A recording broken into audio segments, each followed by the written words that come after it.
ఇటీవల కాలంలో భారతదేశ వ్యాప్తంగా తెలంగాణ రాష్ట్రంలోనే కాకుండా ఇతర రాష్ట్రాల్లో కూడా హెవీ రెయిన్స్ అనేది ఒక కామన్ ఫినామినాన్‌గా మారింది.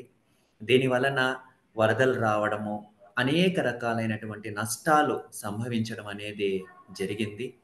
మనము వార్తాపత్రికల్లోనూ, ఇతర సోషల్ మీడియాలోనూ మనం ఆ వార్తలన్నీ కూడా వింటున్నాము. ఎంతో ప్రాణ నష్టం జరిగింది. ఆస్తి నష్టం జరిగింది. దాంతో పాటు వాతావరణం కూడా నష్టపోయింది. అనేక రకాలైనటువంటి కాలుష్యాలు పెరిగిపోయాయి. అయితే ఈ సందర్భంలో మనము ఈ యొక్క హెవీ రెయిన్స్‌కి గాని, మనం తరచూ వింటున్నటువంటి పదము క్లౌడ్ బస్ట్. అంటే మేఘము ద్రవీభవించి అత్యధికమైనటువంటి వర్షం కురవడాన్ని క్లౌడ్ బస్ట్ అని అంటారు. మరి వాటికి కారణాలేంటి?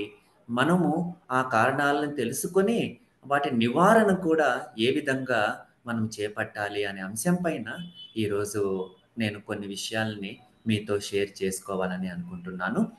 ఆహ్, ఈ యొక్క టాపిక్ క్లౌడ్ బస్ట్ ఫస్ట్ డెఫినిషన్‌ని నేను మీ ముందు ఉంచదలుచుకున్నాను.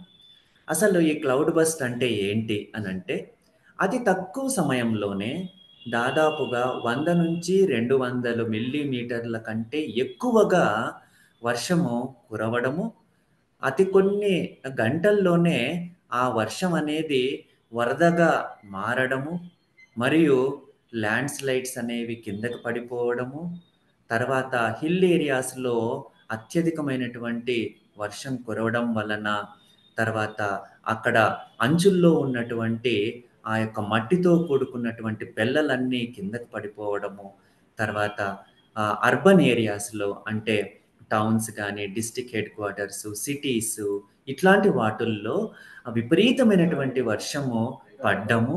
ఇవన్నిటిని కూడా మనము క్లౌడ్ బస్ట్ అని అంటాము. అంటే సాధారణంగా వర్షము అనేది 100 మిల్లీమీటర్ల కంటే తక్కువగా వస్తే అది మామూలు వర్షపాతంగా మనము గుర్తిస్తాం.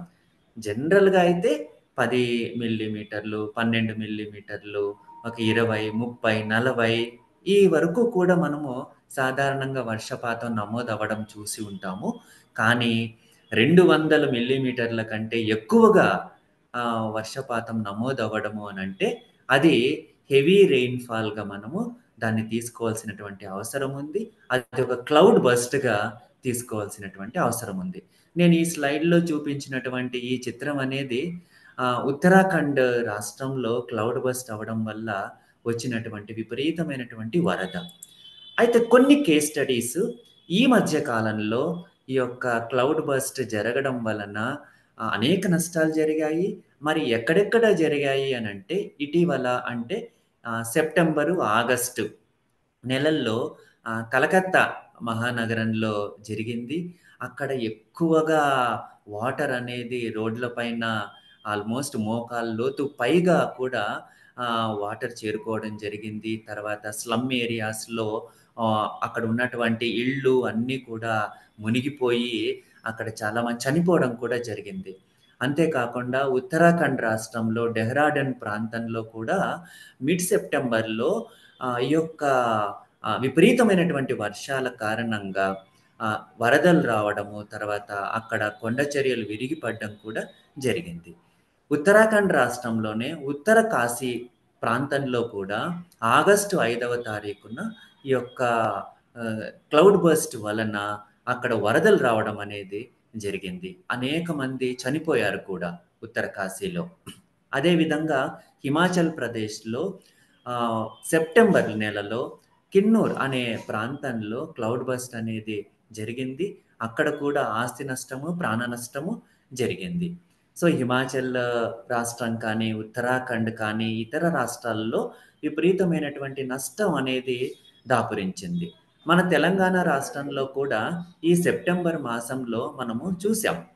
సెప్టెంబర్ మిడ్ నుంచి కూడా ఈ యొక్క హెవీ రెయిన్స్ రావడం వల్ల తెలంగాణలో పలు జిల్లాల్లో ఈ యొక్క హెవీ రెయిన్స్ రావడము, వరదలు రావడము, పంటలు నష్టపోవడము జరిగింది.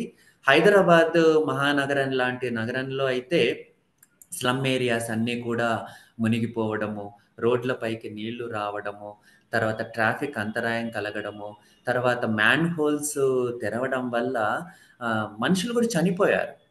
చాలామంది చనిపోయారు. వార్తాపత్రికల్లో వచ్చింది న్యూస్. కాబట్టి అటువంటి నష్టం అనేది దాపురించింది. అయితే ఈ యొక్క బీభత్సమైనటువంటి వర్షపాతం కురవడం వలన, వరదలు రావడం వల్ల అనేక రకాలైనటువంటి నష్టాలున్నాయి. ఆ నష్టాల్లో ఏంటంటే మనుషులు చనిపోతారు. మనం పెంచుకుంటున్నటువంటి జీవజాలము చనిపోతుంది. అదేవిధంగా ప్రాపర్టీ అనేది నష్టపోతాము. పంటలు నష్టపోతాము. తర్వాత అనేక కట్టడాలు కూలిపోవడం అనేది జరుగుతుంది. అంతేకాకుండా కొన్ని రకాలైనటువంటి వ్యాధులు కూడా ప్రబలుతాయి. ఈ యొక్క అతి వర్షపాతం నమోదవ్వడం వల్ల. కొన్ని రకాలైనటువంటి వ్యాధులనేవి విస్తరిస్తాయి. అందులో కలరా కానీ, టైఫాయిడ్ కానీ, డయేరియా ఇలాంటివి రోగాలనేవి వస్తాయి. అంటే బ్యాక్టీరియాతో కూడుకున్నటువంటి రోగాలు ఏవైతే ఉంటాయో అవి ఎక్కువగా స్ప్రెడ్ అయ్యే అవకాశాలుంటాయి. ఎందుకంటే drainage water, pipe lines leak అవ్వడము, అవి తాగునీటిలో కలవడము, ఇలాంటివన్నీ యాక్సిడెంట్స్ అన్నీ కూడా సంభవిస్తాయి. తర్వాత ఒక ప్రాంతంలో వరద ఎక్కువగా ఉంది అనంటే, ఆ ప్రాంతంలో నివసించే వారిని ఆ నివాసాన్ని వదిలి వేరే నివాసానికి ఏర్పాటు చేయడము, ఇలాంటివన్నీ కూడా జరగాల్సినటువంటి అవసరం ఉంది. కాబట్టి ఎకనామికల్‌గాను నష్టపోవడము, సోషల్‌గాను నష్టపోవడము, ప్రాణాలు కూడా నష్టపోవడము. సో, ఇలాంటివన్నీ కూడా జరుగుతాయి. ఈ యొక్క హెవీ రెయిన్‌ఫాల్, క్లౌడ్ బర్స్ట్, తర్వాత వరదలు వీటి కారణంగా. అయితే ఇక్కడ నేను కొన్ని పాయింట్స్‌ని మీతో చర్చించాలని అనుకుంటున్నాను. ఏంటంటే క్లౌడ్ బర్స్ట్‌కి ప్రధానమైనటువంటి కారణాలేంటి? అందులో ప్రముఖంగా చెప్పుకోదగిందేంటంటే వాతావరణంలో జరిగేటటువంటి మార్పు. దాన్నే క్లైమాట్ చేంజ్ అని అంటారు. తర్వాత ఏమాత్రము ప్లాన్ లేకుండా ఒక పద్ధతి గాని, ఒక నియమావళి గాని పాటించకుండా అభివృద్ధి అయ్యేటటువంటి అర్బనైజేషన్. అంటే సిటీస్‌లో ఏర్పాటు చేసేటటువంటి కాలనీస్ కావచ్చు, ఇండస్ట్రీస్ కావచ్చు, వాటన్నింటి వలన కూడా ఇలాంటి ప్రకృతి వైపరీత్యం అనేది జరుగుతుంది. అంతేకాకుండా ఈ యొక్క ఋతుపవనాల కారణంగా కూడా అంటే ఈ యొక్క వర్షాకాలంలో వచ్చేటటువంటి ఋతుపవనాల్లో ఉండే తేమ మితిమీరినటువంటి తేమ అబ్నార్మల్ కండిషన్స్‌లలో ఇటువంటి ప్రకృతి వైపరీత్యం అనేది జరుగుతుంది. తర్వాత సైక్లోన్స్ కూడా, తుఫానులు కూడా. తర్వాత ఈ యొక్క క్లౌడ్స్ అనేవి అంటే మేఘాలనేవి ఒకవైపు నుంచి వచ్చే మేఘాలు, ఇంకో వైపు నుంచి వచ్చే మేఘాలు ఢీకొనడం వల్ల కూడా ఈ యొక్క క్లౌడ్ బర్స్ట్ అనేది జరుగుతుంది. ఈ యొక్క 5 కారణాలనేవి చాలా ప్రముఖమైనటువంటి కారణాలు. ఇందులో మనిషి యొక్క రోల్ ఉన్నవేంటంటే క్లైమేట్ చేంజ్, అర్బనైజేషన్. ఈ రెండింటిలో కూడా అంటే పాయింట్ 1, పాయింట్ 2లలో మానవుని యొక్క తప్పిదాలనేవి మనము ప్రముఖంగా మనము చూడవచ్చు. పాయింట్ 3, 4, 5లలో అవేమంటే న్యాచురల్‌గా కూడా సంభవిస్తుంటాయి. ఒక్కో కాలంలో కొన్ని కొన్ని సంవత్సరాల్లో మనము కేస్ స్టడీలు కూడా చూసాము. పాయింట్ 3, 4, 5 అనేవి న్యాచురల్‌గా కూడా జరిగినప్పుడు ఈ యొక్క హెవీ రెయిన్స్ అనేవి వస్తుంటాయి. అయితే పాయింట్ 1 అండ్ 2 ఈ రెండిట్లలో అంటే క్లైమేట్ చేంజ్ కానీ, అర్బనైజేషన్ కానీ ఈ రెండిట్లలో మానవుని యొక్క తప్పిదాలే అత్యధికంగా ఉంటాయి. అయితే నేను నా యొక్క ప్రెజెంటేషన్‌లో మానవుని యొక్క తప్పిదం వల్ల ఏర్పడేటటువంటి క్లైమాట్ చేంజ్ గురించి మీతో చర్చించాలని అనుకుంటున్నాను. ఈ క్లైమాట్ చేంజ్‌లో ప్రధానంగా ఏం జరుగుతుంది? దేని వలన ఈ యొక్క బీభత్సమైనటువంటి వర్షపాతం జరుగుతుంది అనంటే, ఆ వాతావరణంలో వేడి పెరగడము, వాతావరణము వేడెక్కిన తర్వాత, ఆ వాతావరణంలోని గాలి ప్రముఖంగా వేడెక్కి, అది ఆహ్, తేమను ఎక్కువగా వాతావరణంలోనికి తీసుకొని పోయి, ఆ తేమ శాతము పెరిగినప్పుడు అది ద్రవీభవించి తరువాత భయంకరమైనటువంటి వర్షపాతము నమోదవ్వడం. ఇది ఈ యొక్క క్లైమాట్ చేంజ్‌లో మనము ప్రముఖంగా గమనించాల్సినటువంటి అంశం. ఈ యొక్క వాతావరణంలో ఉష్ణోగ్రతలు పెరిగినప్పుడు ఏమవుతుంది అనంటే, సముద్రంలో ఉన్నటువంటి నీరు దాని ఉపరితలంలో ఉష్ణోగ్రత పెరగడం వలన ఆ నీరు ఎక్కువగా ఆవిరైపోవడం అనేది జరుగుతుంది. అది ప్రధానంగా ఈ యొక్క అధికమైనటువంటి వర్షపాతానికి కారణమవుతుంది. ఇప్పుడు నేను క్లైమేట్ చేంజ్ గురించి వివరిస్తాను. క్లైమేట్ చేంజ్ అంటే అసలు ఏంటసలు? ఈ వాతావరణంలోని మార్పు అంటే ఏంటి అసలు? ఈ వాతావరణంలోని మార్పుని మనం ఏ విధంగా నిర్వచించవచ్చంటే, ఒక, ఒక స్పెసిఫిక్ రీజియన్‌ని తీసుకుంటే, అంటే ఒక ప్రత్యేకమైన ఒక ఏరియాని తీసుకుంటే, అది ఎడారి కావచ్చు, లేదా మైదాన ప్రాంతం కావచ్చు, లేదా అడవి కావచ్చు, పచ్చిక బయలు కావచ్చు, ఏదైనా సరే ఒక ఏరియాని మనము సెలెక్ట్ చేసుకుంటే, ఒక సుదీర్ఘ కాలం పాటు ఆ ఏరియాలో సంభవించేటటువంటి ఉష్ణోగ్రతల్లో మార్పులు, శీతలంలో మార్పులు, గాలిలో మార్పు, ఈ మార్పుని కొలిచేటటువంటి ఒక కొలమానికమే క్లైమేట్ చేంజ్. ఇక్కడ క్లైమేట్ చేంజ్ అంటే వాతావరణంలోని మార్పు, సాధారణ వాతావరణము అనంటే డిఫరెన్స్ ఏంటి అనంటే, ఈ క్లైమేట్ చేంజ్ అనేది సుదీర్ఘ కాలం పాటు ఒక ప్రత్యేకించినటువంటి స్థలంలో చేస్తాం. దాన్ని మాత్రమే మనము క్లైమేట్ చేంజ్ అని అంటాం. మామూలు వెదర్ అంటే ఏంటంటే, వాతావరణం ఏంటంటే, అది ఏ ప్రాంతమైనా కావచ్చు. ఆ ప్రాంతంలో సంభవించే ఉష్ణోగ్రత, ఆ ప్రాంతంలో సంభవించే వాతావరణంలోని మార్పు, అదే వర్షపాతము, తర్వాత శీతలము, నీటి యొక్క తేమ, వీటిని మామూలు వాతావరణం అని అంటారు. క్లైమేట్ చేంజ్ అని ప్రత్యేకించి చెప్పాలి అనంటే, మనం ఒక ప్రత్యేకమైనటువంటి ఏరియా సుదీర్ఘ కాలం పాటు మనం దానిపైన పరిశోధించినప్పుడు మాత్రమే క్లైమేట్ చేంజ్ అని అంటాం. అయితే ఇప్పుడు ఈ క్లైమేట్ చేంజ్‌లో జరిగేటటువంటి మార్పులు ప్రధానంగా ఉష్ణోగ్రతల్లో జరిగేటటువంటి మార్పులు. వాటికి సంబంధించి ఏ రకమైనటువంటి రెస్పాన్సిబిలిటీ ఉంది? ఎలా జరుగుతుంది? దానికి మనము ఏ రకంగా రెస్పాన్సిబుల్ అవుతున్నాము? అనే అంశాలను మనం ఇప్పుడు పరిశీలిద్దాం. క్లైమేట్ చేంజ్‌కి ప్రధానమైనటువంటి అంశం ఏంటంటే గ్లోబల్ వార్మింగ్. గ్లోబల్ వార్మింగ్ ఈ పదం అనేది మనము చాలా సార్లు వింటుంటాము. గ్లోబల్ వార్మింగ్ అంటే ఉపరితలము వేడెక్కడము లేదా భూతాపము అని కూడా అంటారు. మరి ఈ గ్లోబల్ వార్మింగ్ అనేది ఈ యొక్క క్లైమేట్ చేంజ్‌కి అంటే వాతావరణంలో జరిగే మార్పులకు ప్రధానమైనటువంటి కారణంగా మనం పరిగణించవచ్చు. అయితే దీనికి సంబంధించిన పరిశీలన ఏంటి? అసలు ఎందుకు ఈ గ్లోబల్ వార్మింగ్ అనేది వస్తుంది? అసలు ఈ గ్లోబల్ వార్మింగ్ వల్ల జరిగే నష్టం ఏంటి? మనము అలా జరగకుండా ఎలా అరికట్టాలి? గ్లోబల్ వార్మింగ్‌ని అరికట్టినప్పుడు ఈ క్లైమేట్ చేంజ్‌ని మనము ఆహ్, ఈక్విలిబ్రియం పొజిషన్‌లోకి తీసుకొని రావచ్చు. అప్పుడు హెవీ రెయిన్స్ రాకుండా ఆపొచ్చు. సో, ఇది ఒక లింక్ అనమాట. సో, ఇప్పుడు ఈ గ్లోబల్ వార్మింగ్ గురించి మనము తెలుసుకుందాం. అసలు గ్లోబల్ వార్మింగ్ అనేది ఏంటి అనంటే, భూమి యొక్క ఉపరితలం అనేది వేడెక్కడము. అంటే భూమికి ఒక టెంపరేచర్ అనేది ఉంటుంది.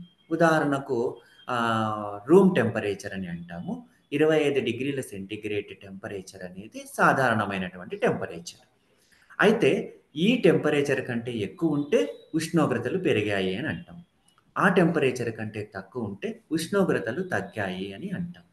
అయితే ఈ గ్లోబల్ వార్మింగ్ అనేది ఆ నిర్ణీతమైనటువంటి టెంపరేచర్ కంటే ఎక్కువగా టెంపరేచర్ అనేది పెరిగితే అప్పుడు మనము భూతాపము జరిగింది అని, భూమి యొక్క టెంపరేచర్ పెరిగింది అని అంటాం. అయితే ఇది దేనివల్ల వస్తుంది అంటే ప్రధానంగా దీన్ని మ్యాన్ మేడ్ డిజాస్టర్ అని కూడా అంటారు. మనిషి యొక్క యాక్టివిటీస్ వల్ల, మనిషి చేసేటటువంటి కార్యకలాపాల వల్ల ఈ యొక్క గ్లోబల్ వార్మింగ్ అనేది పెరిగి వచ్చింది.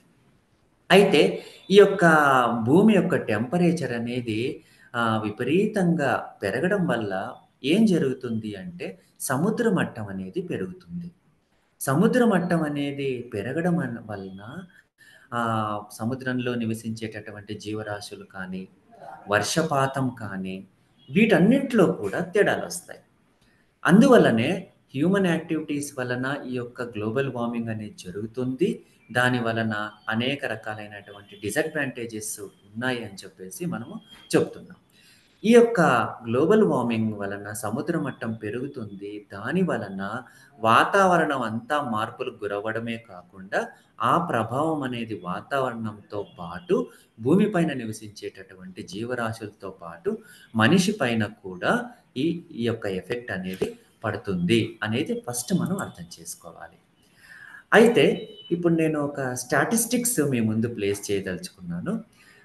1880 నుంచి 2000 సంవత్సరం వరకు ఉన్నటువంటి స్టాటిస్టిక్స్‌లలో ఈ యొక్క భూమి అనేది దాదాపుగా 1 డిగ్రీ ఫారెన్‌హీట్ టెంపరేచర్ అనేది పెరిగింది.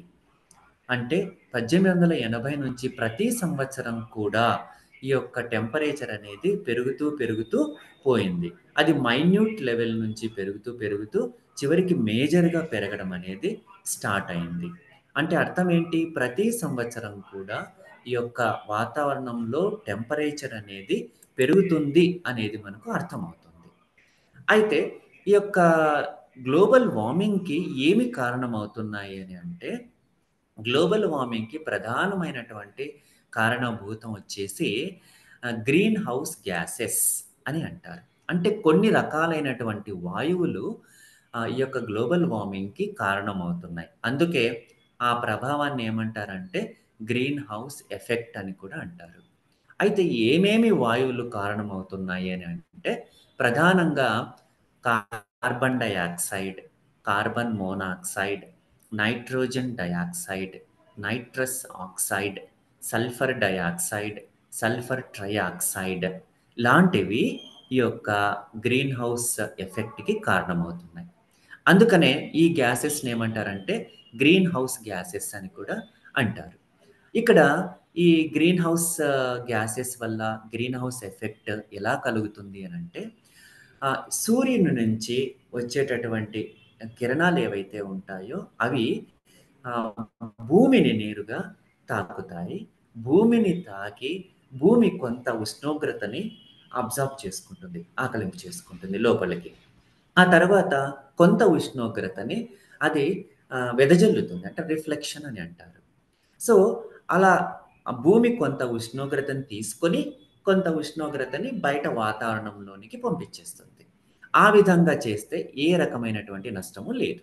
అయితే ఈ స్లైడ్‌లో డయాగ్రామ్ 2 చూసినట్లయితే మనకర్థమయ్యేదేంటంటే, ఈ గ్రీన్ హౌస్ గ్యాసెస్ వల్ల ఏం జరుగుతుందంటే, భూమి ఉపరితలం పైన ఒక లేయర్ ఫార్మ్ అవుతుంది. ఆ లేయర్ ఫార్మ్ అయితుంది. ఆ లేయర్ ఏంటి అనంటే, నేనిప్పుడు ఏవైతే గ్యాసెస్ చెప్పానో, ఆ గ్యాసెస్ అన్నీ కూడా ఆ లేయర్‌గా ఫార్మ్ అవుతాయి. ఆ లేయర్‌గా ఫార్మ్ అయిన తర్వాత ఏం జరుగుతుంది అనంటే, సూర్యుని నుంచి సూర్యరశ్మి భూమి పైన పడిన తర్వాత, ఆ రిఫ్లెక్షన్ అనే ప్రాసెస్ ఏదైతే ఉందో, అది జరగకుండా ఆ లేయర్ అడ్డుకుంటుంది. ఆ లేయర్ అడ్డుకోవడం వల్ల ఏమవుతుంది అంటే, ఆ వేడి అనేది ఆ భూమి ఉపరితలం పైననే ఉండిపోతుంది. ఆ ఎక్సెస్ టెంపరేచర్ ఏదైతే ఉంటుందో అది వాతావరణంలో కలవనీయకుండా ఈ లేయర్ అనేది అడ్డుకుంటుంది. కాబట్టి ఈ యొక్క గ్యాసెస్ వలన భూమి యొక్క టెంపరేచర్ అనేది పెరగడం అనేది మొదలవుతుంది. సో, అందుకనే ఈ ఎఫెక్ట్‌ని ఏమంటారంటే గ్రీన్ హౌస్ ఎఫెక్ట్ అని అంటారు. సో, ఇప్పుడేమవుతుంది? భూమి యొక్క ఉపరితలంలో ఉన్నటువంటి వేడి పెరగడం వల్ల ఏమవుతుంది అంటే, భూమి వాతావరణం యొక్క వేడి పెరగడం అనేది కూడా మొదలవుతుంది. దానివల్ల చాలా రకాలైనటువంటి డిసడ్వాంటేజెస్ ఉన్నాయి. నష్టాలున్నాయి. అందులో నేనొక చిన్న ఎగ్జాంపుల్ ఇక్కడ అర్జెంటీనాలో ఉప్సాలా అనే ఒక మంచు పర్వతము గ్లేషియర్స్ అది సౌత్ అమెరికాలోనే చాలా పెద్దది. అయితే ఇక్కడ ఏమవుతుంది అనంటే దాదాపుగా 200 మీటర్లు ప్రతి సంవత్సరం కూడా అదేమవుతుంది అంటే కరిగిపోయి ఒక సరస్సులాగా మారడం జరుగుతుంది. అయితే ఆ నీళ్ళన్నీ ఏమైపోతాయి క్రమంగా అక్కడున్నటువంటి వాటర్ బాడీస్ లోపలికి పోతాయి. కొన్ని సముద్రాల్లో కలవచ్చు, కొన్నైతే నదుల్లో కలవచ్చు, కొన్నైతే చెరువుల్లో కలవచ్చు. అప్పుడేమవుతుందంటే ఆ వాటర్ బాడీలో టెంపరేచర్ అనేది వేరియేషన్ వస్తుంది. ఆ మట్టం కూడా పెరుగుతుంది. ఆ మట్టం పెరగడం వల్ల అక్కడున్నటువంటి క్రియేచర్స్ ఏవైతే ఉంటాయో, ప్రాణులు ఏవైతే ఉంటాయో, అవన్నీ కూడా కొన్ని చనిపోతాయి. కొన్ని వాటి యొక్క లైఫ్ సైకిల్స్‌లలో మార్పులొస్తాయి. అదేవిధంగా ఆ పరిసర ప్రాంతాల్లో ఉండే వాతావరణంలో మార్పు జరుగుతుంది. అక్కడున్నటువంటి మనుషుల పైన కూడా ఆ వాతావరణంలో జరిగే మార్పుల యొక్క ఎఫెక్ట్ అనేది పడుతుంది. సో, అలాంటి ఎఫెక్ట్స్ అనేవి జరుగుతాయి. కాబట్టి కొన్ని బ్రాడ్‌గా అంటే ఎక్కువగా వచ్చేటటువంటి గ్లోబల్ వార్మింగ్ వల్ల జరిగేటటువంటి నష్టాల్లో ఈ యొక్క సముద్ర మట్టం పెరగడము ఒకటైతే, కొన్ని రకాలైన ప్రకృతి వైపరీత్యాల్లో జరిగేటటువంటి ఈ యొక్క వరదలు కావచ్చు, అమెరికాలో అయితే టొర్నాడోలు, హర్రికేన్స్ ఇలాంటివొస్తాయి. తర్వాత జపాన్ లాంటి కంట్రీస్‌లో అయితే సునామీలు ఇలాంటివొస్తాయి. సో, ఇలాంటివన్నీ కూడా జరుగుతాయి. తర్వాత ఈ టెంపరేచరు పెరగడం వల్ల ఏమవుతుంది అంటే, ఫారెస్ట్ ఫైర్స్ కూడా జరుగుతాయి. అంటే అడవులు అంటుకుంటాయి. అడవులు అంటుకొని అవి కొన్ని వందల కిలోమీటర్లు ఆ యొక్క అడవి కాలిపోయి, తర్వాత అందులో నుంచి కర్బన యొక్క సమ్మేళనాలు, కార్బన్ డయాక్సైడ్ కావచ్చు, కార్బన్ మోనాక్సైడ్ కావచ్చు, ఇవన్నీ కూడా ఎక్కువగా గ్యాసెస్ రూపంలో వచ్చి వాతావరణంలో కలుస్తాయి. తర్వాత ఆ టెంపరేచర్ పెరగడం వల్ల కొన్ని ఏరియాస్‌లో ఉన్నటువంటి కొన్ని సరస్సులు కానీ, కొన్ని రకాలైన పాండ్స్ కానీ, ఇవన్నీ కూడా ఎండిపోయి అక్కడ కరువు ప్రాంతంగా గూడా మారొచ్చు. మన ఇక్కడ రాయలసీమ ప్రాంతంలో ఆంధ్రప్రదేశ్, కదిరి, పెనుగొండ, అనంతపురము ఇలాంటి ఏరియాస్‌లో అయితే అవి కరువు ప్రాంతంగా గూడా మారిపోతాయి.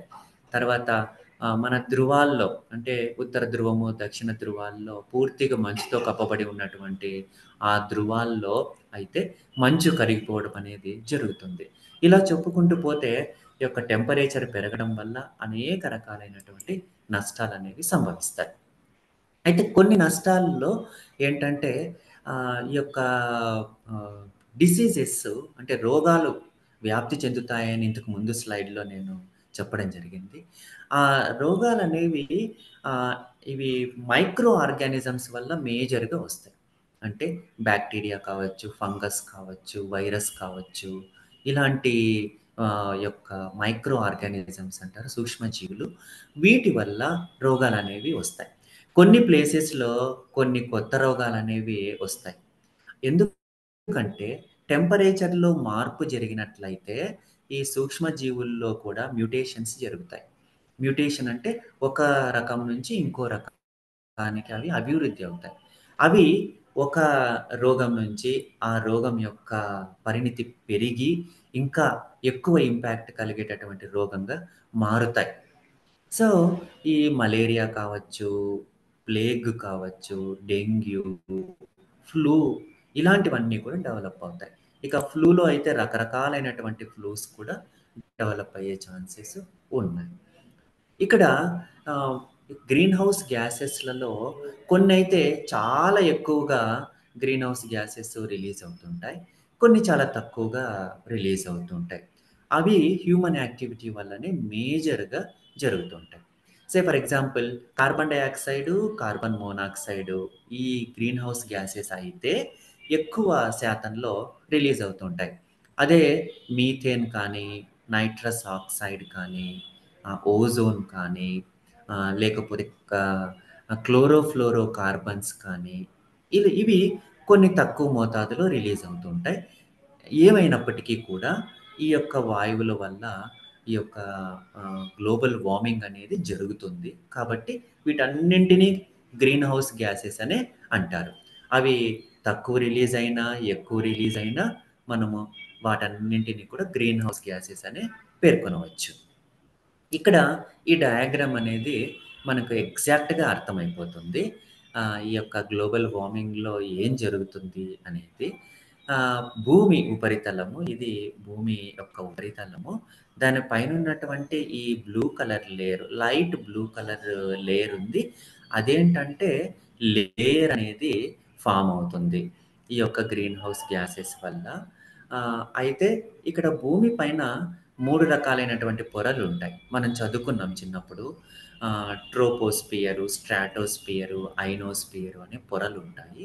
అయితే ఈ పొర అనేది ఫస్ట్ వచ్చే ట్రోపోస్పియర్ అనే పొర దగ్గరే ఉంటుంది. ఇప్పుడు రైట్ సైడ్ చూడండి. సన్ నుంచి మనకు ఎనర్జీ వస్తుంది. రేడియేషన్ వస్తుంది కదా! ఆ రేడియేషన్ అనేది భూమిని తాకి తర్వాత కొంత అబ్జార్బ్ చేసుకుంటుంది. కొంత రేడియేషన్ అనేది వాతావరణంలోనికి వెదజల్లుతోంది. అందువల్ల మనకి ఎటువంటి నష్టం కూడా లేదు. అయితే కొంచెం లెఫ్ట్ సైడ్ ఉన్నటువంటి యారో మార్క్స్ చూస్తే మనకు తెలుస్తుంది. సూర్యుని నుంచి వచ్చినటువంటి కిరణాలు అవి ఎక్కువ శాతం రిఫ్లెక్ట్ అయిపోయి తిరిగి భూమి ఉపరితలాన్ని చేరుతున్నాయి. ఈ పెద్ద యారో మార్క్ చూపిస్తోంది మనకి. కొంత మాత్రమే బయటికి పోతోంది. సో, ఎక్కువ రేడియేషన్ అనేది తిరిగి భూమి ఉపరితలానికి చేరడం వలన ఏమవుతుంది అంటే భూమి ఉపరితలం యొక్క తాపం అనేది పెరుగుతుంది. కాబట్టి ఇది గ్లోబల్ వార్మింగ్‌కి కారణమైపోతుంది. ఇక్కడ మళ్ళీ ఎక్స్‌ట్రీమ్ లెఫ్ట్ సైడ్ వచ్చేసి ఆహ్, వెహికల్స్ వల్ల, ఇండస్ట్రీస్ వల్ల, ఫారెస్ట్ ఫైర్స్ వల్ల, వీటన్నింటి కారణాల వల్ల కూడా ఈ యొక్క గ్రీన్ హౌస్ గ్యాసెస్ వస్తున్నాయని చెప్పేసి ఆ డయాగ్రామ్ మనకు రిప్రజెంట్ చేస్తుంది. ఇక్కడ మరి క్లైమేట్ పైన ఇవన్నీ ఏ రకంగా ఎఫెక్ట్ కలిగిస్తున్నాయి? ఎప్పటినుంచి ఇలా జరుగుతోంది? వీటన్నింటి పైన మనకొక బేసిక్ అండర్‌స్టాండింగ్ అనేది అవసరం. ఏంటి అంటే, మనకు తెలుసు 18వ శతాబ్దము చివర మరియు 19వ శతాబ్దము తొలి దశల్లో ఇండస్ట్రియల్ రెవల్యూషన్ అని జరిగింది. పారిశ్రామిక విప్లవం. యూరోప్ కంట్రీస్‌లో. అయితే ఈ పారిశ్రామిక విప్లవం జరిగినప్పుడు పరిశ్రమల్ని రన్ చేయాలన్నా, లేదా వెహికల్స్‌ని రన్ చేయాలన్నా ఇంధనం కావాలి. మరి ఏ ఇంధనం అప్పుడు అందుబాటులో ఉంది అనంటే, అందుబాటులో ఉన్న ఇంధనాలు 2 రకాలైనటువంటి ఇంధనాలు. ఒకటేమో రెన్యూవబుల్ ఎనర్జీ రిసోర్సెస్ అంటారు. ఇంకొకటి నాన్ రెన్యూవబుల్ ఎనర్జీ రిసోర్సెస్. అంటే ప్రకృతిలో దొరికేటటువంటి ఇంధనాలు అవి ఏంటంటే, అవి ఒకటి బొగ్గు, పెట్రోలియము, నేచురల్ గ్యాసు వీటితో మనము ఇంధనంగా వాడితే వాటిని నాన్ రెన్యూవబుల్ ఎనర్జీ రిసోర్సెస్ అని అంటారు. అంటే మళ్ళీ తిరిగి ఉత్పత్తి చేయలేనటువంటి ఎనర్జీ రిసోర్సెస్. ఆ శక్తి వనరులేంటంటే తయారు కావాలంటే కొన్ని వేల సంవత్సరాల టైం పడుతుంది. అటువంటి ఇంధన వనరుల్ని ఉపయోగించడం జరిగింది.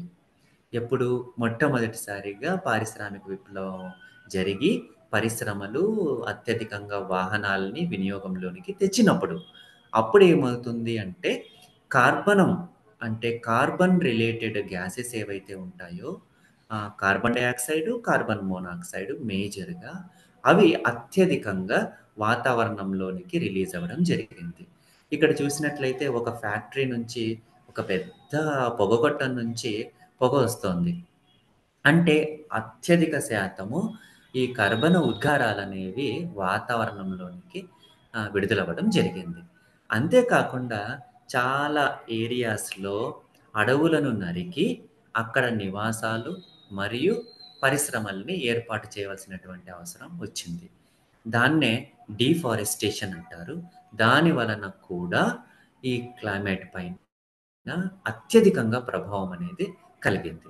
అలాగని పరిశ్రమలకు వ్యతిరేకం కాదు నేను. అయితే కొన్ని నియమాలున్నాయి. అవి వచ్చే స్లైడ్స్‌లో నేను ఎక్స్‌ప్లెయిన్ చేస్తాను.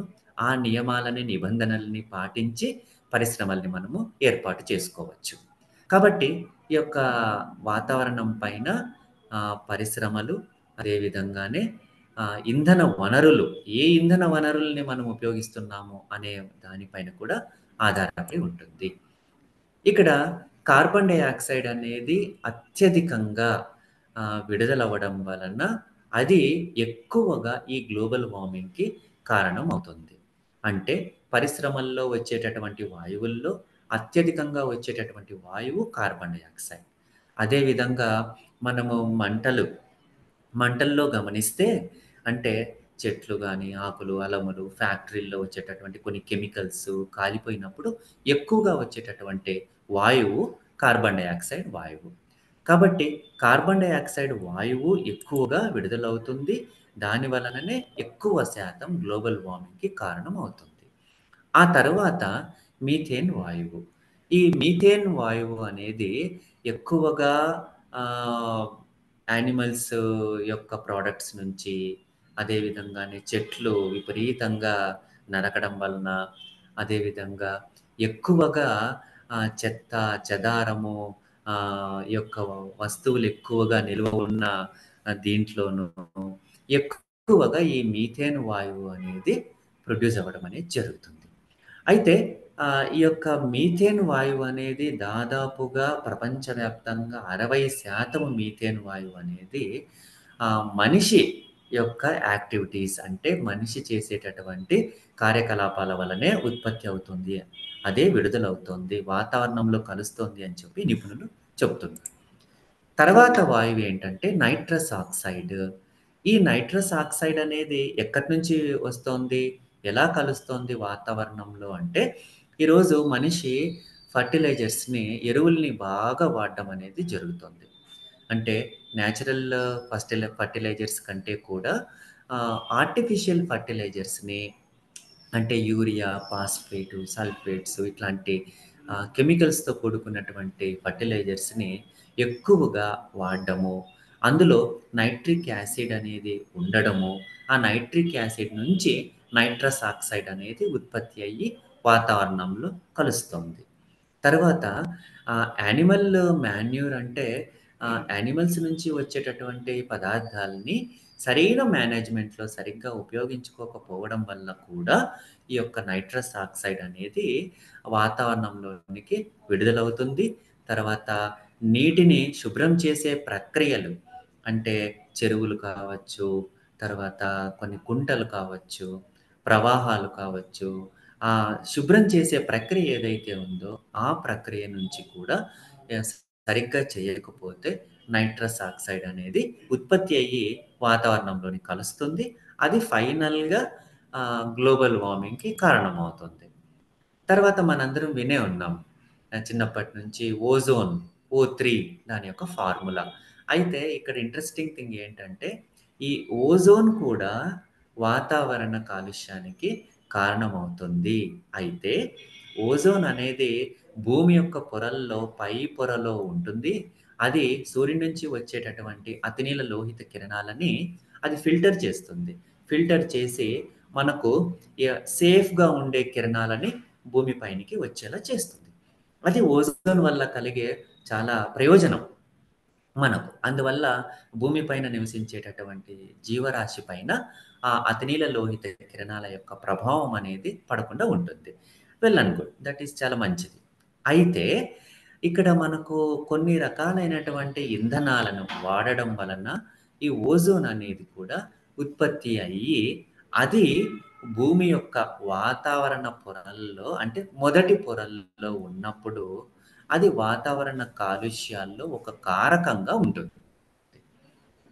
అందువలనే ఈ యొక్క ఇంధనాల్ని వాడేటప్పుడు ఓజోన్ రిలీజ్ కాకుండా ఉండేటటువంటి ప్రక్రియ ఏదైతే ఉందో దాన్ని తీసుకోవాలి. అది ఇండస్ట్రీస్ నిర్వహించే వాళ్ళు, కంపెనీలను నిర్వహించే వాళ్ళు, వాళ్ళందరూ తీసుకోవాల్సినటువంటి జాగ్రత్తగా మనము దాన్ని ఉదాహరణగా తీసుకోవాలి. తర్వాత క్లోరోఫ్లోరో కార్బన్స్ అని అంటాం. ఈ క్లోరోఫ్లోరో కార్బన్స్ కూడా ప్రమాదకరమైనవే. ఇవి సాధారణంగా రిఫ్రిజిరేటర్స్ నుంచి విడుదలవుతాయి. తర్వాత క్లోరోఫ్లోరో కార్బన్స్‌ని మనం కొన్ని రకాలైనటువంటి పరిశ్రమల్లో వాటిని మనము కూలెంట్స్‌గా యూజ్ చేస్తాం.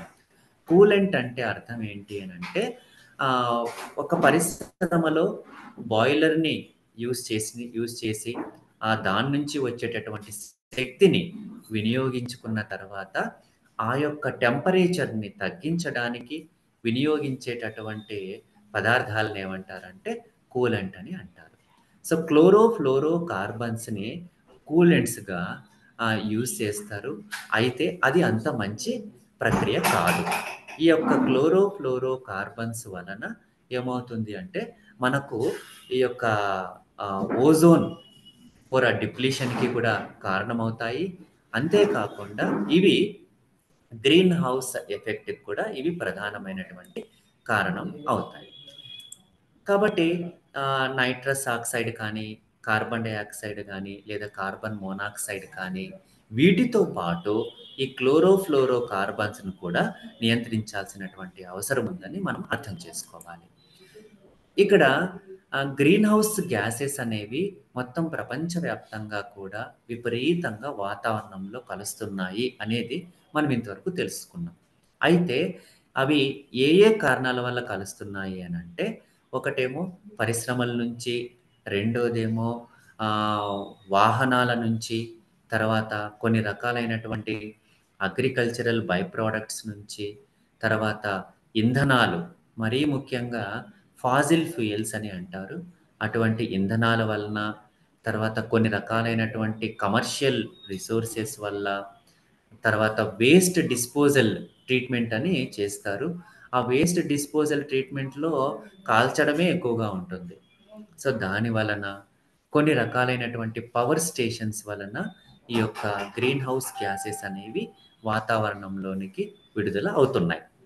అయితే ఇక్కడ కింద మేజర్‌గా విడుదలయ్యే కార్బన్ డయాక్సైడు, మీథేను, నైట్రస్ ఆక్సైడ్‌ని నేను చూపించాను.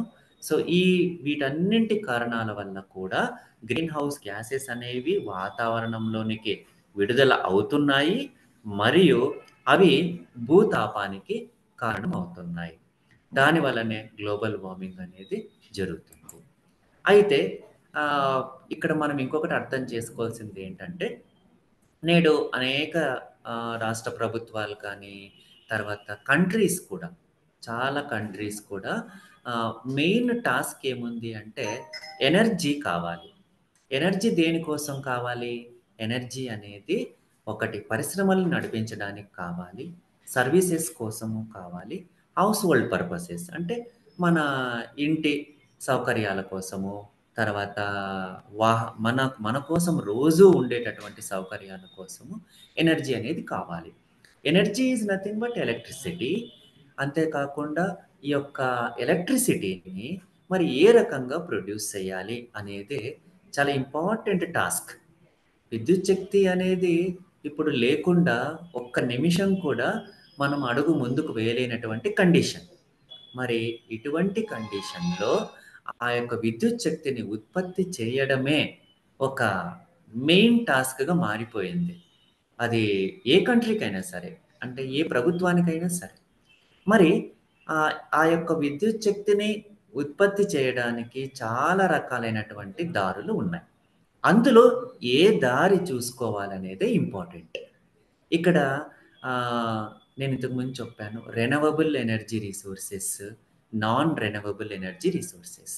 నేను ఇంతకు ముందు చెప్పిన కాలుష్య కారకాల్లో నాన్ రెనవబుల్ ఎనర్జీ రిసోర్సెస్‌లలో మనం ఎక్కువగా బొగ్గు, petroleum, natural gas, petroleum gas ఇవి వాడతాం.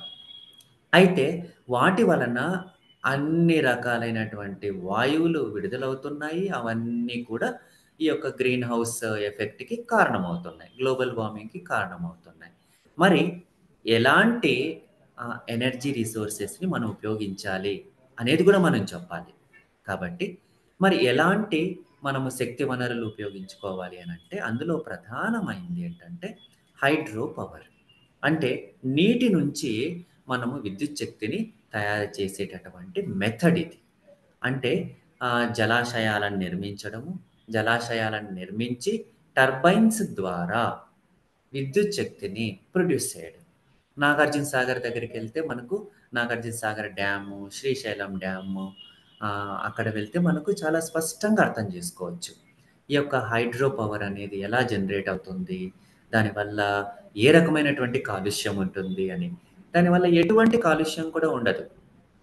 మనము స్వచ్ఛమైనటువంటి విద్యుత్ శక్తిని పొందవచ్చు. ఈ యొక్క నీటితోటి. అదే విధంగా గాలితోటి అంటే దాన్నే విండ్ ఎనర్జీ అని కూడా అంటారు. సో, ఈ గాలితోటి మనము ఎటువంటి విద్యుత్ శక్తినైతే పొందుతామంటే విండ్ మిల్స్‌ని పెట్టి అది ఒక ఇండస్ట్రీగా తీసుకోవాలి. అంటే ఏదో ఎగ్జాంపుల్స్ మాదిరిగాను, ఏదో పాఠ్య పుస్తకాల్లో ఓ లెసన్స్ మాదిరిగా పెట్టడము, అలానే జరుగుతోంది ఇప్పటి వరకు అయితే. దాన్ని ఒక ప్రాజెక్ట్‌గా తీసుకొని చాలా విశాలమైన దృక్పథంతోటి బడ్జెట్ కేటాయించి చేయగలిగేటటువంటి ఒక పాలిసీ వచ్చిందనుకోండి, ఇవన్నీ సాధ్యమవుతాయి. సో, విండ్ మిల్స్‌ని ఏర్పాటు చేసి, గాలి మరల ద్వారా విద్యుత్ శక్తిని తయారు చేసుకోవచ్చు. ఆహ్, అనంతపురం జిల్లా, రామగిరి, పెనుగొండ, చెన్నై కొత్తపల్లి ఆ ఏరియాస్‌లో అయితే మనం ఇవి చూడొచ్చు. అటువంటి గాలి మరలు మన 2 తెలుగు రాష్ట్రాల్లోనే కాదు, దేశవ్యాప్తంగా అనేక చోట్ల పెట్టవచ్చు. కానీ అటువంటి ప్రాజెక్ట్‌లు లేవు. అయితే ఈ యొక్క గాలి మరల ద్వారా కూడా మనం విద్యుత్ శక్తిని తయారు చేసుకోవచ్చు. దాన్ని ఒక ఎనర్జీ రిసోర్స్‌గా యూజ్ చేసుకోవచ్చు. అదే విధంగా టైడల్ ఎనర్జీ అంటారు. టైడల్ అంటే సముద్రపు అల. అంటే సముద్రపు అలలు ఎక్కడ కూడా ఫుల్ స్టాప్ అనేది ఉండదు. నిరంతరము అలలొస్తూనే ఉంటాయి. అలలు ఆగిపోయినాయి ఈరోజు, లేదంటే ఈ నిమిషం ఆగిపోయినాయి అనడానికి లేదు. అంటే ఆ యొక్క సముద్రపు అలల్లో ఎంతో ఫోర్స్ ఉంటుంది. అక్కడ టర్బైన్స్‌ని పెట్టి కూడా మనం విద్యుత్ శక్తిని తయారు చేసుకోవచ్చు. ఇకపోతే అన్నిటికంటే చాలా బాగా నేమొచ్చింది ఏంటి అంటే సోలార్ ఎనర్జీ, సౌరశక్తి. సౌరశక్తి ఎప్పటికీ అరిగిపోదు. ఈరోజు సూర్యుని నుంచి రేడియేషన్ రాలేదు, లేదంటే ఈరోజు సూర్యుని నుంచి ఎనర్జీ రాలేదు, ఓన్లీ ఒట్టి సూర్యుడే ఉన్నాడు అని చెప్పడానికి ఎక్కడా లేదు.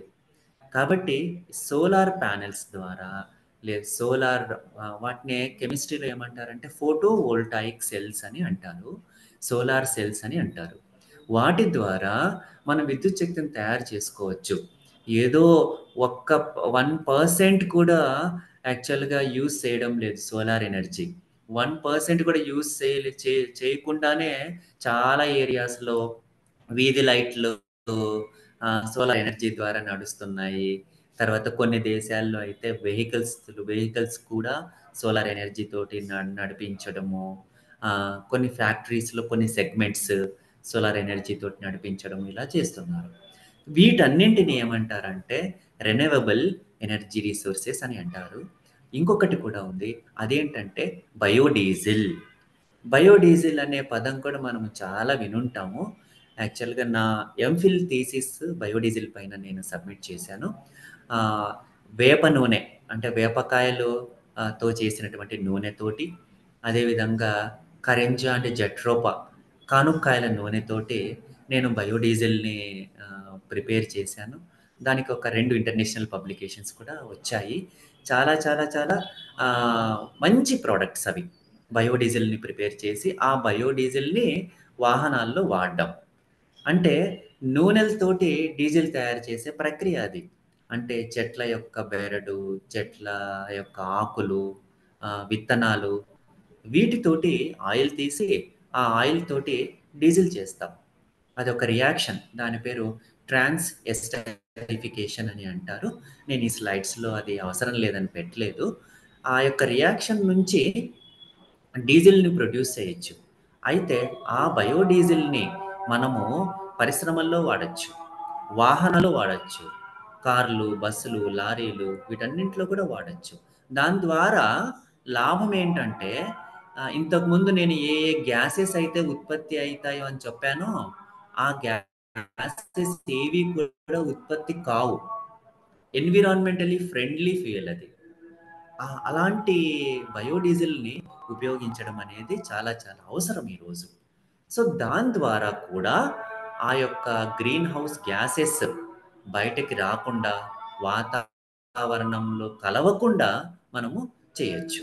కాబట్టి హైడ్రో పవర్ కానీ, విండ్ పవర్ కానీ, టైడల్ పవర్ కానీ, సోలార్ పవర్ కానీ, బయోడీజిల్ కానీ, ఇటువంటి వాటన్నింటినీ కూడా ఏమంటామంటే రెన్యూవబుల్ ఎనర్జీ రిసోర్సెస్ అని అంటారు. ఎందుకు రెన్యూవబుల్ అంటే తిరిగి మళ్ళీ ఉత్పత్తి చేసుకోవచ్చు అని. అదే ఇప్పుడు పెట్రోలియం అయిపోయిందనుకోండి ఒక ఏరియాలో, అది మళ్ళీ ఉత్పత్తి కావాలంటే కొన్ని వేల సంవత్సరాల టైం పడుతుంది. బొగ్గు గనులు ఒక ఏరియాలో అయిపోయినాయనుకోండి, అవి ఉత్పత్తి కావాలంటే కొన్ని వేలు, లక్షల సంవత్సరాల టైం పడుతుంది. నేచురల్ గ్యాస్ అయిపోయిందనుకోండి ఒక ఏరియాలో, అది ఉత్పత్తి కావాలి అంటే కొన్ని వేల సంవత్సరాల టైం పడుతుంది. అందుకనే వాటిని నాన్ రెన్యూవబుల్ అని చెప్పి అంటారు. అయితే ఈ రెన్యూవబుల్ ఎనర్జీ రిసోర్సెస్‌ని ఇంప్లిమెంట్ చేయాలి అని చెప్పి అనేక మంది సైంటిస్టులు డిమాండ్ చేస్తున్నారు. India march for science program ద్వారా వాళ్ళు రెన్యూవబుల్ ఎనర్జీ రిసోర్సెస్‌ని పరిశ్రమల్లోనూ, అదేవిధంగా ట్రాన్స్‌పోర్ట్‌లో కూడా యూజ్ చేసే ప్రక్రియను స్టార్ట్ చేయాలని, ఆ రకమైనటువంటి పాలిసీలని తీసుకురావాలని చెప్పేసి సైంటిస్టులందరూ కూడా కోరుతున్నారు. ఎందువలనంటే దాని ద్వారా గ్లోబల్ వార్మింగ్ తగ్గుతుంది. వాతావరణ కాలుష్యం కూడా తగ్గుముఖం పడుతుంది. అయితే ఇప్పుడు కొన్ని దేశాలైతే చాలా చాలా యాక్టివ్‌గా బిహేవ్ చేస్తున్నాయి. కొన్ని దేశాల్లో తర్వాత కొన్ని రాష్ట్రాల్లో రాష్ట్ర ప్రభుత్వాలు కూడా మేము న్యూక్లియర్ పవర్‌ని మేము జనరేట్ చేస్తాము అని. అంటే ఈ యొక్క న్యూక్లియర్ ఎలిమెంట్స్‌ని యూజ్ చేసి అణుధార్మిక మూలకాలని యూజ్ చేసి వాటి ద్వారా మేము ఎనర్జీని ప్రొడ్యూస్ చేస్తాము అని చెప్పి. ఎప్పుడైతే న్యూక్లియర్ పవర్ అనేది స్టార్ట్ అవుతుందో, దాని ద్వారా జరిగేటటువంటి ఉపయోగాల కంటే నష్టాలే చాలా చాలా ఉన్నాయని అనేక రీసెర్చ్ పబ్లికేషన్స్ వచ్చినాయి. చాలామంది సైంటిస్ట్‌లు చెప్పారు. ఈ యొక్క న్యూక్లియర్ ఎనర్జీని ప్రొడ్యూస్ చేసే ప్రక్రియ అనేది చాలా చాలా ప్రమాదకరము. చెర్నోబియల్ ఇట్లాంటి కొన్ని యాక్సిడెంట్స్‌ని కూడా చూసాం. అణుధార్మికత ఎంత ప్రమాదకరమో. తర్వాత సెకండ్ వరల్డ్ వార్ టైంలో హిరోషిమా, నాగసాకి అణుబాంబు ప్రయోగం కూడా చూసాం. అణుధార్మికత ఎంత ప్రమాదకరమో. అయినప్పటికీ కూడా చాలా దేశాలు, ప్రభుత్వాలు ఏంటంటే, మేము న్యూక్లియర్ ఎనర్జీని ప్రొడ్యూస్ చేస్తాము అని చెప్పి పాలిసీలని తీసుకురావడం అనేది జరుగుతుంది. ఇది పూర్తిగా దాని నుంచి విడుదలయ్యే విద్యుత్ శక్తి చాలా చాలా తక్కువ.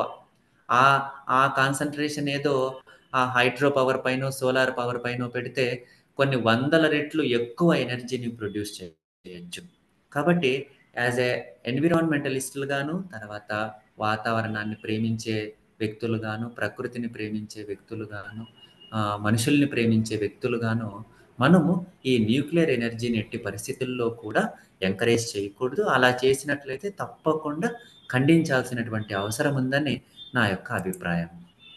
అయితే ఈ యొక్క క్లైమేట్ చేంజ్ పైన ఆహ్, ప్రపంచవ్యాప్తంగా కూడా చాలా కన్సర్న్ వచ్చింది. ఎందుకంటే ఇదేదో ఒక రాష్ట్రం యొక్క సమస్య, లేదు ఒక దేశం యొక్క సమస్య కాదు. ఇది మొత్తం గ్లోబ్ ప్రాబ్లమ్. అంటే ప్రపంచానికే ఇదొక సమస్య.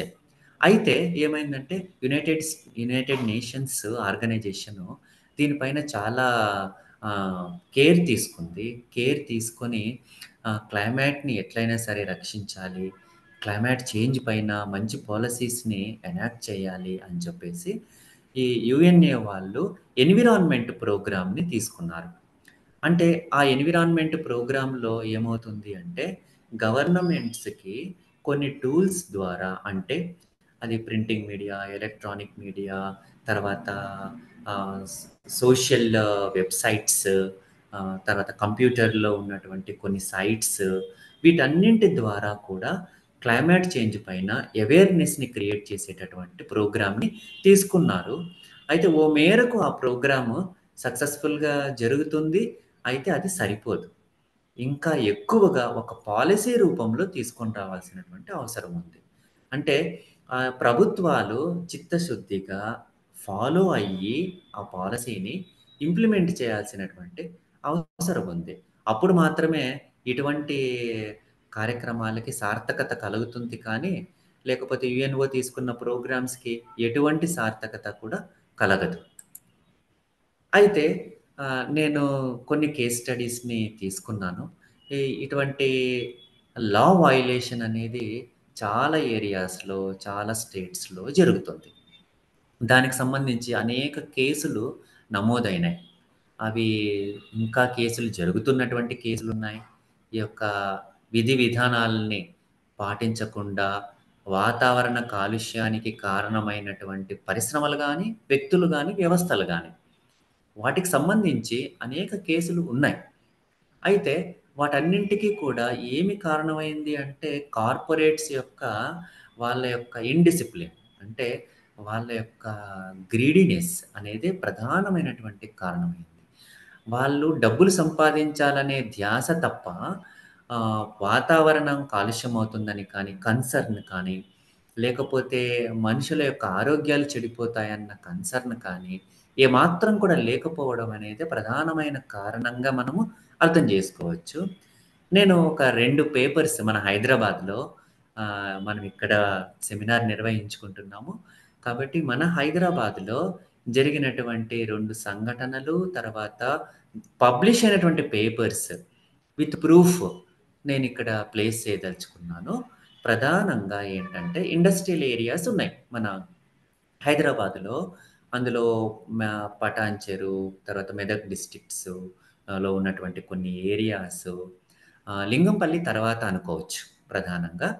అయితే పటాన్ చెరువులో వాటర్ పొల్యూషన్ పైన ఒక పేపర్ పబ్లిష్ అయింది.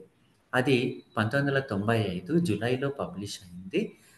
పేజ్ నంబర్ 229, 49 మనము స్టడీ చేస్తే ఎంత తీవ్రంగా అక్కడ వాటర్ అనేది పొల్యూట్ అయింది అనేది మనకు తెలుస్తుంది.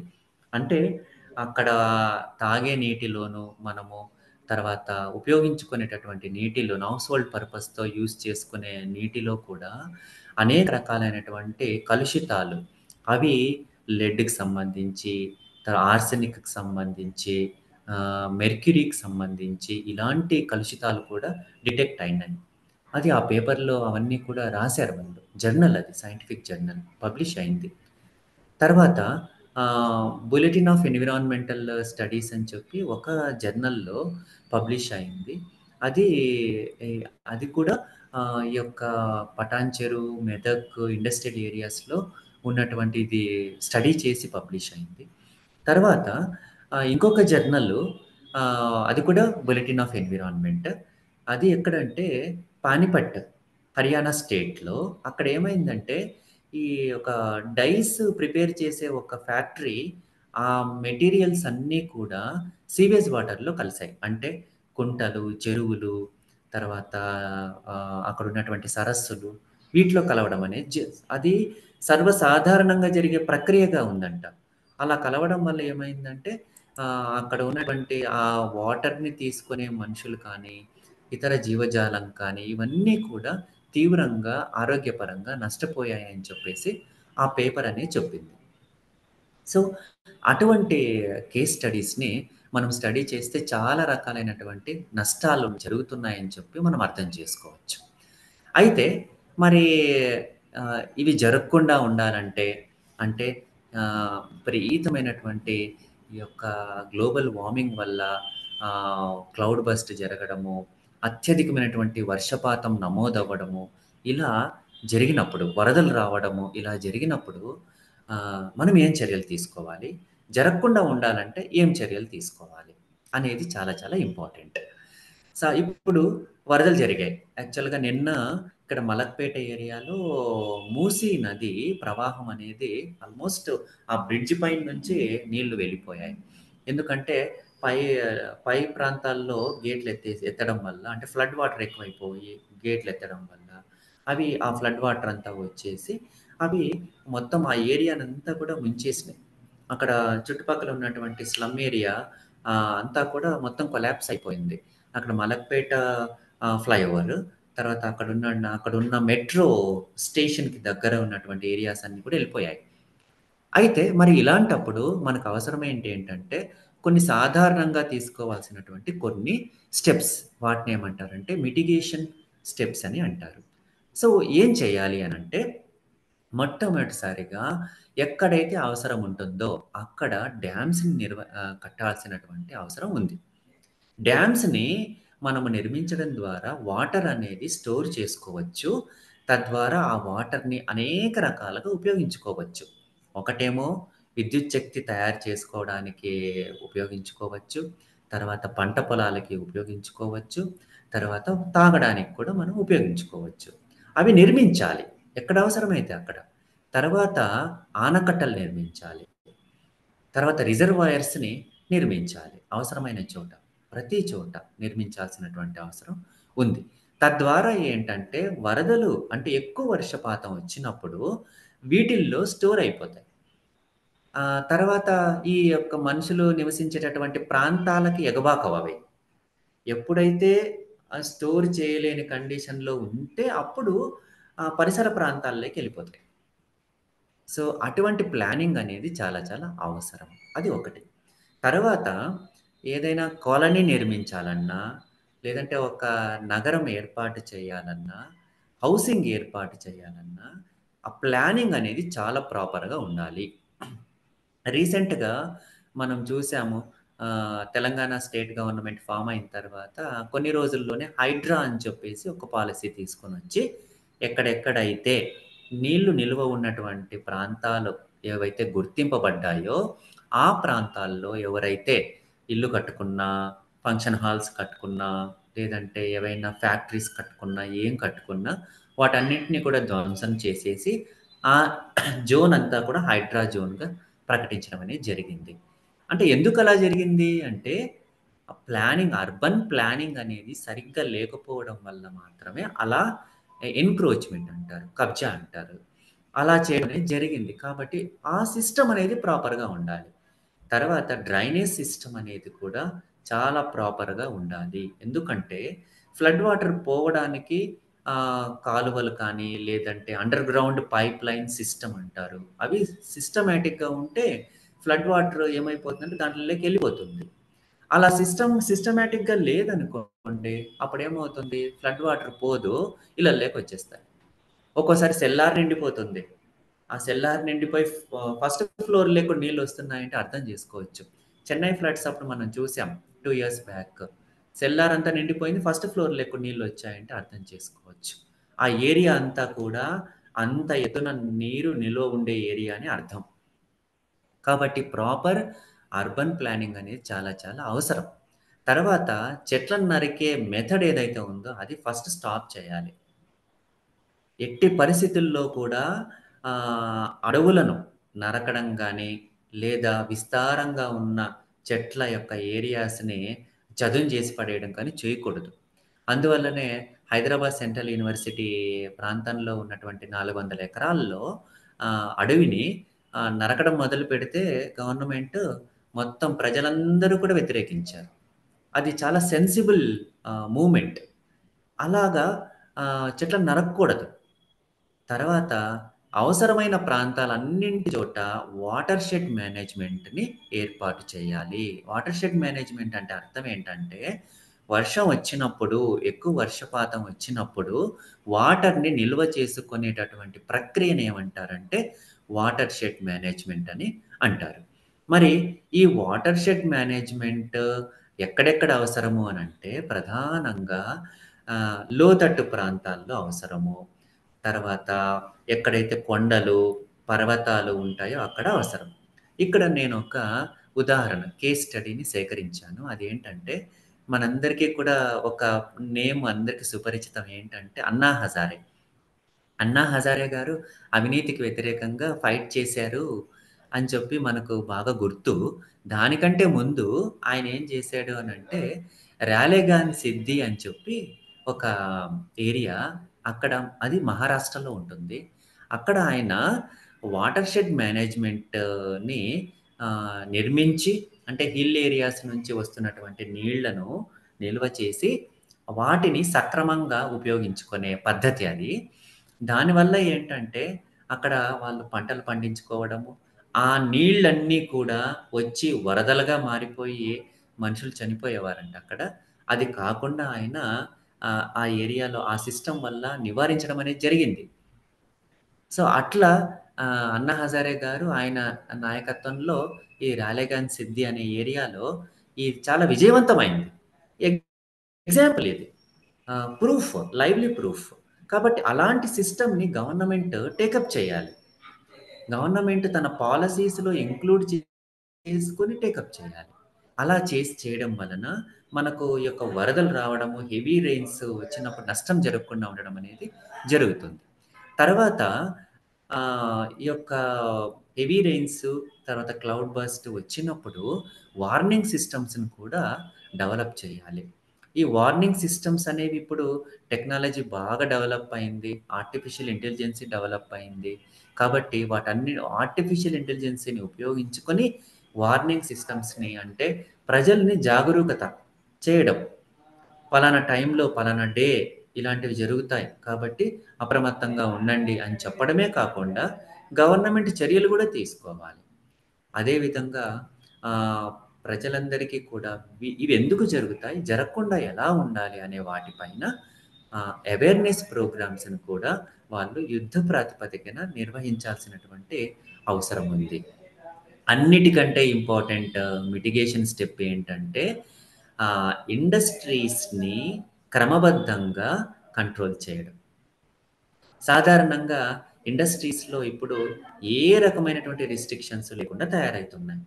అందువల్లనే మొన్న సంగారెడ్డి డిస్ట్రిక్ట్‌లో ఉన్న ఒక కెమికల్ ఫ్యాక్టరీ యాక్సిడెంట్ జరిగి 40కి పైగా అక్కడ ఉన్నటువంటి కార్మికులు చనిపోవడం అనేది జరిగింది. ఇంకా ఎంతోమంది అక్కడ శవాలు పైకి తేలేనటువంటి కండిషన్‌లో ఆహ్, ఒక వారం, 10 రోజులు అసలు అక్కడ ఎంతమంది చనిపోయారో కూడా చెప్పలేదు. 40 మందన్నారు. ఆ తర్వాత మళ్ళీ 45 అన్నారు. తర్వాత 60కి చేరింది అని అన్నారు. అంటే ఎంత పాథటిక్ కండిషన్ అని మనం అర్థం చేసుకోవాలి. ఇండస్ట్రీస్ పైన గవర్నమెంట్ అనేది ఎలాంటి పాలిసీస్‌తో ఉంది? చెకింగ్ సిస్టమ్ అనేది ఎట్లా ఉందో మనకు అర్థమవుతుంది. ఇక ఎన్విరాన్మెంట్ పైన ఈ యొక్క పరిశ్రమలు చూపే చొరవ అంటారా? నాకు తెలిసి కనీసం వాళ్ళు 5% కూడా 100లో 5% కూడా ఎన్విరాన్మెంట్ ప్రొటెక్షన్ పైన వాళ్ళు దృష్టి సారించడం లేదు అని అర్థమవుతుంది. ఎందుకంటే, ఈ యొక్క రూల్స్‌ని పాటించకపోవడం వల్ల గాలి కాలుష్యం అవుతోంది, నీరు కాలుష్యం అవుతోంది. అదే విధంగానే థర్మల్ పొల్యూషన్ అంటారు మనం. అంటే వేడి ఎక్కువ అవ్వడం కూడా ఆ పరిసరాల్లో ఉన్నటువంటి ఉష్ణోగ్రతల్లో మార్పులొచ్చేస్తాయి. దాన్ని థర్మల్ పొల్యూషన్ అంటారు. థర్మల్ పొల్యూషన్ అవుతోంది. అదే విధంగానే సౌండ్ పొల్యూషన్ అవుతోంది. సాయిల్ పొల్యూషన్ అవుతోంది. ఇటువంటి పొల్యూషన్స్ అన్నింటి పైన కూడా చాలా స్ట్రిక్ట్ రూల్స్ ఉన్నాయి. నెక్స్ట్ స్లైడ్‌లో నేను ఆ రూల్స్ ఏంటి అనేది చెప్తాను. మరి అవి ఫాలో అవుతున్నారా లేదా అనే దీనిపైన ఏమాత్రం కూడా ఇన్వెస్టిగేషన్స్ గానీ, చెకింగ్ సిస్టమ్ కానీ, మానిటరింగ్ సిస్టమ్ కానీ సరిగ్గా లేకపోవడం అనేది కూడా ఈ యొక్క యాక్సిడెంట్స్ అవుతున్నాయి. ఒకటి మనం గుర్తుపెట్టుకోవాలి. యాక్సిడెంట్ అయ్యింది అనంటే అత్యధికంగా వాతావరణం కాలుష్యం అవుతోంది అని అర్థం. అందులోనూ గ్లోబల్ వార్మింగ్ అవుతోంది అని అర్థం. అందులోనూ ఈ యొక్క హెవీ రెయిన్స్ వస్తాయని అర్థం భవిష్యత్తులో. మరి డైరెక్ట్‌గా మానవుని యొక్క ఆరోగ్యం పైన కూడా ఆ యొక్క ఎఫెక్ట్ పడుతుంది అని అర్థం. ఆ ఎఫెక్ట్ గుండె మీద కావచ్చు, ఊపిరితిత్తుల మీద కావచ్చు, నరాల పైన కావచ్చు, బ్లడ్ పైన కావచ్చు, ఎముకల పైన కావచ్చు, బ్రెయిన్ పైన కావచ్చు. ఇది ఒకదానితో ఒకటి లింక్. ఎందుకంటే దీన్ని మనము సైకిల్ అని అంటారు. ఈ యొక్క సైకిల్ అనేది ఏదో ఏ టు జెడ్ అని కాదు. ఏ టు జెడ్ మళ్ళీ జెడ్ నుంచి ఏకొస్తది. ఏ, బి, సి మళ్ళీ ఏ, బి, సి ఇలా సైకిల్ అంటారు. జీవ సైకిల్ ఇది. కాబట్టి ఒక ఎఫెక్ట్ పడింది అంటే ఆటోమేటిక్‌గా అడ్వర్స్ ఎఫెక్ట్ ఇంకో దాని పైన పడుతుంది. మై డియర్ ఫ్రెండ్స్ ఇక్కడ నేను కొన్ని రకాలైన యాక్ట్స్‌ని మీకు తెలియజేయాలని అనుకుంటున్నాను. ఒకటేంటంటే ఎన్విరాన్మెంటల్ ప్రొటెక్షన్ యాక్ట్ అని 1986వ సంవత్సరంలోనే తీసుకొచ్చారు. ఓవరాల్‌గా వాతావరణాన్ని పరిరక్షించుకోవాల్సినటువంటి అవసరం ఉందని గుర్తించి, ఈ యొక్క యాక్ట్‌ని తీసుకొచ్చినారు. తీసుకొచ్చేటప్పుడేమో బాహాటంగా తీసుకొచ్చారు. ఇంప్లిమెంటేషన్‌లో మాత్రము అంత చిత్తశుద్ధి అనేది చూపించలేదు. తర్వాత అంటే ఈ యాక్ట్ ఎందుకొచ్చిందంటే దీని వెనుక కూడా ఒక రీజన్ ఉంది. ఏంటి అనంటే ఆహ్, అంతకుముందు దాని తర్వాత ఎన్విరాన్మెంట్ పొల్యూట్ అయ్యేలాగా చాలా ఇన్సిడెంట్స్ అయినాయి. ఇంక్లూడింగ్ భోపాల్ గ్యాస్ ట్రాజెడీతో పాటు. అందువల్లనే ఈ యాక్ట్స్ అన్నీ కూడా తీసుకురావడం అనేది జరిగింది. తర్వాత ఇ ఇండియన్ ఫారెస్ట్ యాక్ట్ అని చెప్పి 1927లోనే బ్రిటిషర్స్ ఉన్నప్పుడే ఈ అంటే అడవుల్ని రక్షించుకోవాల్సినటువంటి అవసరం ఉందని గుర్తించి యాక్ట్‌ని తీసుకొచ్చారు. తర్వాత గాలి కాలుష్యాన్ని నివారించాలి అనే యాక్ట్ 1981 సంవత్సరంలో తీసుకొచ్చారు ఈ చట్టాన్ని. తర్వాత అడవుల్లో నివసించేటటువంటి వన్యజీవుల్ని రక్షించుకోవాల్సినటువంటి అవసరం ఉందని గుర్తించి 1972లో వైల్డ్ లైఫ్ ప్రొటెక్షన్ యాక్ట్ తీసుకొచ్చారు. తర్వాత అన్ని రకాలైనటువంటి ఎకోసిస్టమ్స్‌లలో ఉండే డైవర్సిటీని అంటే కొన్ని ప్రాంతాల్లో సింహాలుంటాయి, కొన్ని ప్రాంతాల్లో జింకలుంటాయి, కొన్ని ప్రాంతాల్లో నెమళ్ళుంటాయి. ఇలాగా కొన్ని కొన్ని ప్రాంతాల్లో కొన్ని రకాలైనటువంటి జీవరాశులు బ్రతుకుతాయి. అవి జీవిస్తాయి. కాబట్టి బయోలాజికల్ డైవర్సిటీ యాక్ట్ అని 2002 సంవత్సరంలో తీసుకొచ్చారు. తర్వాత నీటి కాలుష్యం అరికట్టాలి అని చెప్పి 1987లో వాటర్ పొల్యూషన్ చట్టాన్ని తీసుకురావడం అనేది జరిగింది. వాటర్ పొల్యూషన్ నివారణ చట్టం అది. అదేవిధంగా భూమి, నేల విపరీతమైన కాలుష్యానికి గురవుతుంటే దాన్ని గమనించి 1980లో ఈ యొక్క సాయిల్ పొల్యూషన్ యాక్ట్‌ని తీసుకొచ్చారు. అప్పట్లో పరిశ్రమల్లో విడుదలయ్యేటటువంటి రసాయనాలు ఏవైతే ఉంటాయో, అవి లిక్విడ్ రూపంలో ఉండొచ్చు, సాలిడ్ రూపంలోనూ ఉండొచ్చు. సింపుల్‌గా ఏం చేసేవారంటే భూమిని తవ్వి అందులో పాతిపెట్టేసేవారు. అంతే. ఇంక మా పని అయిపోయింది అని. యాక్చువల్‌గా ఈ యొక్క రసాయనాలు ఏవైతే విడుదలవుతాయో పరిశ్రమల నుంచి వాటిని శుద్ధి చేయాలి. అది కూడా ఒక ప్రక్రియనే. వాళ్ళు పర్మిషన్ తీసుకుంటారు. పర్మిషన్ ఇచ్చేటప్పుడు కూడా అది చూసే ఇస్తారు. శుద్ధి చేయాలి. ఏ రకంగా శుద్ధి చేయాలో కూడా ఉంటుంది. సిస్టమాటిక్‌గా స్టెప్స్. శుద్ధి చేసిన తర్వాత అప్పుడు ఆహ్, భూమిలోకో, నీటిలోకో, గాలిలోకో విడుదల చేస్తారు. కానీ వీళ్ళేం జేస్తారు, శుద్ధి చేయాలంటే అది మరి ఒక ప్రక్రియ. దానికి చాలా డబ్బులు ఖర్చు పెట్టాలి. ఉత్పత్తి చేయడం ఒక వంతైతే, ఆ ఉత్పత్తి చేసిన తర్వాత విడుదలయ్యే రసాయనాలను శుద్ధి చేయడం ఇంకో ప్రక్రియ. మరి వాటికి కూడా డబ్బులెక్కువ ఖర్చు పెట్టాలని చెప్పి, పారిశ్రామికవేత్తలు ఏం జేస్తారంటే, వాళ్ళకి డబ్బే కావాలి కదా! వాతావరణము, మనుషులు అవసరం లేదు. కాబట్టి వాళ్ళేం జేస్తారంటే, అవి శుద్ధి చేయకోకుండా, ఆ కలుషితమైనటువంటి రసాయనాల్ని తిరిగి మళ్ళీ ఆహ్, గాలిలోకో, నీటిలోకో లేదంటే భూమిలో గొయ్యి తీసేసి పాతిపెట్టడమో చేస్తారు. నేను గమనించాను కొన్ని రకాలైనటువంటి పరిశ్రమల్లో వర్షాకాలం కోసం ఎదురు చూస్తూ ఉంటారట. నాకు డౌటొచ్చింది. వర్షాకాలం కోసం ఎందుకు ఎదురు చూస్తారబ్బా వీళ్ళు అని అనుకునేవాడిని. అయితే వర్షాకాలం కోసం ఎందుకు ఎదురు చూస్తారంటే, అప్పటి వరకు ఉత్పత్తిలో భాగంగా విడుదలైన హానికర రసాయనాలన్నింటినీ కూడా డ్రమ్ముల్లో తీసిపెట్టుకొని ఉంటారంట. వర్షాకాలంలో ఏమవుతుందంటే, వర్షపు నీరు ప్రవహిస్తూ ఉంటుంది కదా! ఏరులై పారుతూ ఉంటుంది కదా! ఆ నీటిలో కలిపేస్తారు. అంతే. అది కొట్టుకొని ఎళ్ళిపోతాయి. ఆ వర్షపు నీళ్ళలో ఎళ్ళిపోతాయి. ఆ వర్షపు నీళ్ళలో వెళ్ళిపోయి అవి కుంటల్లోనూ, నదుల్లోనూ, సరస్సుల్లోనూ కలిసిపోతాయి.